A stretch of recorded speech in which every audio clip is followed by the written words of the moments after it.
Hi hello everyone, welcome to my channel. This is Gayatri SK blogs అండి. ఇంట్లోనే tomato నిలవ పచ్చడి ఎలా చేయాలో చూద్దామా ఇన్స్టెంట్గా.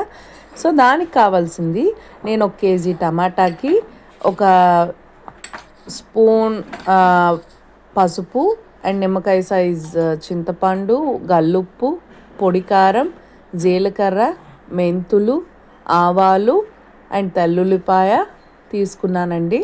సో నేను అయితే ఇవన్నీ జస్ట్ మీకు ఏమేమి ఉండాలో చూపిస్తున్నాను. సో అందులో వేసేటప్పుడు దాని క్వాంటిటీ ఏంటో చెప్తాను.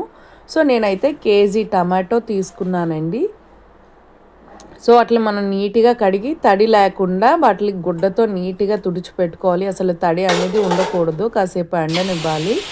తర్వాత వాటిని మూటికలు తీసేసి వాటిని కట్ చేసుకోవాలండి. సో ఇవైతే నేను ఆయిల్ ఫస్ట్ వేయకుండా కళాయిలో టమాటో వేస్తున్నాను. ఆయిల్ అనేది తర్వాత వేస్తాను, ఎందుకంటే అందులో ఉన్న వాటర్ అనేది పైకి కొంచెం వచ్చిన తర్వాత అందులో గల్లుప్పు వేస్తాం కదండి.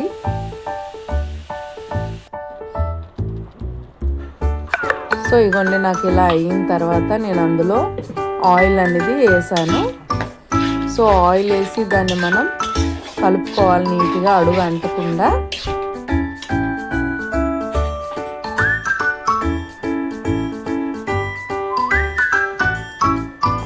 సో అడుగంటకుండా నేను అది కలుపుకున్న తర్వాత అందులో గల్లుప్పు వేసుకున్నానండి.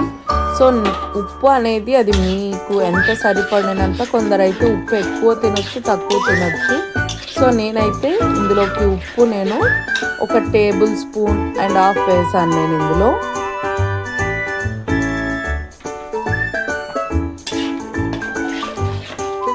సో పసుపు కూడా నేను ఇగోండి చూస్తున్నారు కదా. సో నేను ఇప్పుడు 1/2 టీ స్పూన్ పసుపు వేసాను అందులో. సో మొత్తం టోటల్ 1 స్పూన్ పసుపు అందులో వేసుకున్నానండి. సో తర్వాత దాన్ని మనం కలుపుకోవాలి అలాగా.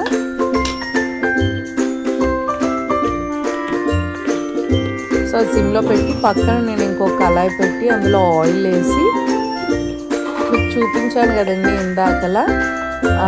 1 టేబుల్ స్పూన్ మెంతులు అండ్ 1 టేబుల్ స్పూన్ ఆవాలు, 1 టేబుల్ స్పూన్ జీలకర్ర, ఇవన్నీ 3 వేసి వాటిని మనం సిమ్లో పెట్టి వేపుకోవాలండి. హైలో పెడితే చేదైపోతుంది. సో పచ్చడి అనేది టేస్ట్ పోద్ది.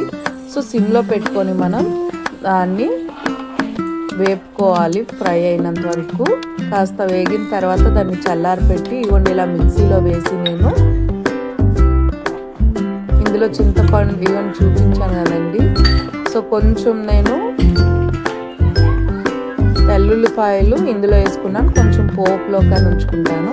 సో నిమ్మకాయ సైజ్ అంత చింతపండు కూడా అందులో వేసి నేను మిక్సీ పట్టానండి. సో కొంచెం పసుపు కూడా వేసుకున్నాను. ఇందాకలో మీకు చూపించాను కదండి. సో అదైతే నా పచ్చడి అనేది ఇవ్వండి ఇలా దగ్గరికే అయిపోయిన తర్వాత అందులో నేను పేస్ట్ అనేది వేసాను.